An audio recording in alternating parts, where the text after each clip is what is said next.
জানাজার নামাজ বা অনানুষ্ঠানিক যে সালাতু সালাম ওটা 3 দিন দেরি হয়েছে কেন শুনুন দাদু ভাই আমার গভীর মনোযোগ। কেন সোমবার ইন্তেকাল হওয়ার পরে মঙ্গলবারের পরে বুধবারে দাফন হয়েছে, 3 দিন কেন দেরি হয়েছে? অনেকেই ধরে নেন যে খেলাফত নিয়ে টানাটানি ঝগড়া হয়েছে, ইখতিলাফ হয়েছে, এই কারণে মনে হয় দেরি হয়েছে। এই ইতিহাসটা হলো মন গড়া বানোয়াট ইতিহাস।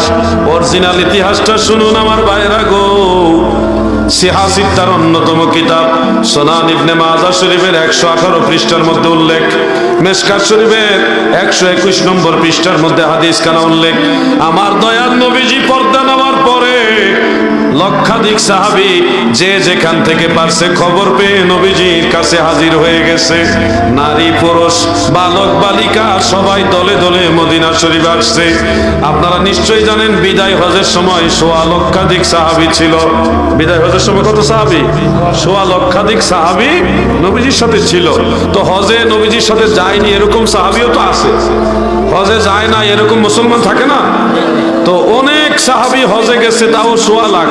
হজের বাইরের যত সাহাবী তারা আসছে, অসংখ্য মহিলা মুসলমান আছে তারা আবার আসছে। নবীজি ইন্তেকাল হয়ে গেছেন, পর্দা নিয়েছেন। ওই সময় আমি ইন্তেকাল শব্দটা বোঝানোর জন্য বলছি, আমি নবীজিকে মরা নবী বলার জন্য না, বোঝানোর জন্য জাস্ট বলছি। নবীজি পর্দা নিয়েছেন, এই খবর পেয়ে লক্ষ লক্ষ সাহাবী যে যেখানে ছিল সবাই মদিনা শরীফ চলে এসছে। এমনকি নারীরাও চলে আসছে, ছোট ছোট বালক বালিকারাও চলে আসছে। সবাই লাইন ধরে দাঁড়াইছে। কেমনে লাইন জানেননি? নামাজের লাইন এক কাতারের পরে আরেক কাতার এরকম না, সবাই মিলে এক লাইন, সবাই মিলে এক লাইনে দাঁড়াইছে। প্রথমে পুরুষরা, পুরুষদের পরে নারীরা, নারীদের পরে বালক বালিকারা, শিশুরা। এই 3 সিস্টেমে সব মানুষ লাইনে দাঁড়াইছে। না হলে ধরেন কমপক্ষে 3 থেকে 5 লক্ষ মানুষ লাইনে দাঁড়াইছে ওই সময়ে। 3 থেকে 5 লক্ষ মানুষ। আমি একটা আইডিয়া করে বলতেছি, হাদিসের মধ্যে সংখ্যা উল্লেখ নাই, আইডিয়া করে বলতেছি, কারণ 1.25 লক্ষ সাহাবী হজের সময় ছিল, আর ওরা বাইরে, ওনাদের বাইরে তো আরো বহু সাহাবী আছে। এরপরে নারীরা আছে, মহিলা যত পুরুষ তত নারী, এরপরে বালক বালিকা, বাচ্চা তো বাপ মার সাথে বেশি থাকে। মা বাপ 2 জন হলে বাচ্চা 4-5 জন হয়, অনেকে হয় না ভাই? তো ওই হিসাবে আমি ধরে নিলাম আইডিয়া করে 3 থেকে 5 লক্ষ মানুষ এক লাইনে দাঁড়াইছে। প্রথম পুরুষ, তারপরে নারী, তারপরে বালক বালিকা, ছোট ছোট শিশুরা এক লাইনে দাঁড়াইছে। ইবনে মাজাহ শরীফের মধ্যে উল্লেখ, এটা সহিহ হাদিস। ফাদাখালান নাসু আলা রাসূলিল্লাহি সাল্লাল্লাহু আলাইহি ওয়াসাল্লাম আরসালান ইউসাল্লুনা আলাইহি। পুরুষ লোক একের পর এক, একজনের পর একজন। ধরেন আগে ওই যে উনি ঢুকছে, উনি রাসূল পাকের সামনে গেছেন, গিয়ে তারপরে সালাতু সালাম ইমাম ছাড়া ব্যক্তিগতভাবে আদায় করছেন।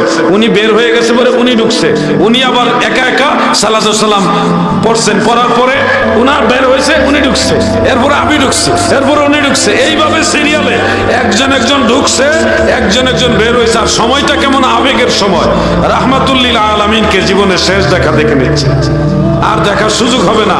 ওই সময়টা তো তাড়াহুড়া করে কেউ বেরো হইতে চায় না। তাহলে বিষয়টা কতটা আবেগের সময়, একজন একজন ঢুকছে, আরেকজন বের হচ্ছে, আরেকজন ঢুকছে। এইভাবে পুরুষের পালা যখন শেষ, সুম্মা দাখালান নিসাউ আলা রাসূলিল্লাহি সাল্লাল্লাহু আলাইহি ওয়াসাল্লাম আরসালান ইউসাল্লুনা আলাইহি। মহিলারাও লাইন ধরে ধরে একজন একজন নবীজির হুজরা মুবারকে ঢুকছে, সালাতু সালাম পড়েছে, বের হয়েছে।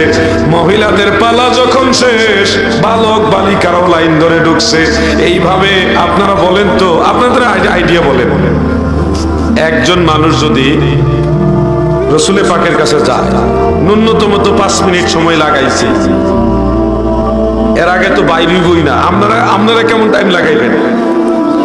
নিজেদের দিয়ে একটু আইডিয়া করেন না, আপনাদেরকে দিয়া। ঢুকলে আর বের হইতে চাইবেন আপনারা? জোর করে বাইর করা লাগবে। তো সাহাবায়ে কেরামদের প্রেমটা আমাদের চাইতে কম না বেশি? অনেক বেশি, তুলনার বাইরে। তিনারা একজন একজন ঢুকেছে, সালাতু সালাম পড়েছে, বের হওয়ার পরে আরেকজন ঢুকছে। এইভাবে লক্ষ লক্ষ নারী পুরুষ বালক বালিকা নবী পাকের হুজরা মুবারকে ঢুকেছে, সালাতু সালাম পড়েছে। এই কারণে সাহাবীদের দীর্ঘ সময় লেগেছে, প্রায় 3 দিন সময় লেগেছে। এর মধ্যে একটা সময় খেলাফত নিয়ে আলোচনা হয়েছে। কিন্তু ভাই এরকম কখনোই ধারণা করবেন না যে সাহাবীরা খেলাফতের মসনদ দিয়ে টানা হেসরা করছে।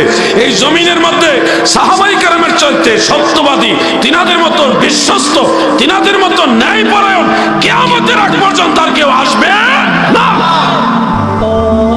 ওনারাই যদি লুবি হয়, ওনারাই যদি অসত্যবাদী হয়, নাউজুবিল্লাহি মিন যালিক, ওনারাই যদি অবিশ্বস্ত হয়, তাহলে জমিনে বিশ্বস্ত আর কারা আছে? সাহাবীদের ব্যাপারে কখনো এই ধরনের ধারণা রাখা যাবে? আমি ইতিহাসটা বলে দিলাম, আপনাদের দরকার আছে কিনা? দাদু ভাই আমার, এরপরে আসেন বায়াত হযরত আবু বকর সিদ্দিক এবং হযরত উমর, অন্যান্য সাহাবারা, কেউ আনসারদের একজন, কেউ মুহাজিরদের একজন, কেউ মাওলা আলীর পক্ষে বিভিন্নভাবে খেলাফত নিয়ে কথা হচ্ছে। ওই সময় বেশিরভাগ মুসলমান হযরত উমরের পক্ষে রায় দিলেন, উমর খেলাফতের মসনদে বসবে। আবার এক শ্রেণীর মানুষ হযরত আবু বকর সিদ্দিকের পক্ষে রায় দিলেন। হযরত উমর হাত বাড়াইয়া বলে, তোমরা যারা আমাকে সমর্থন দিয়েছো, আমি উমর সহ আমি আমার ভাই আবু বকরকে সমর্থন দিলাম, তিনি আমিরুল মুমিনিন। এক বাক্যে সবাই মিলে সিদ্দিক আকবর রাদিয়াল্লাহু আনহুর কাছে বায়াত হইল। এইভাবে প্রায় 2 বছর চলল, উনি ইন্তেকাল হয়ে গেলেন। তারপরে হযরত উমর, তারপরে হযরত উসমান, তারপরে হযরত আলী রাদিয়াল্লাহু তাআলা আনহুম। হযরত আলী রাদিয়াল্লাহু আনহুর পরে হলো ইমাম হাসান রাদিয়াল্লাহু আনহু। মনে রাখবেন, এই হলো নবুয়তের খেলাফতের 30 বছর।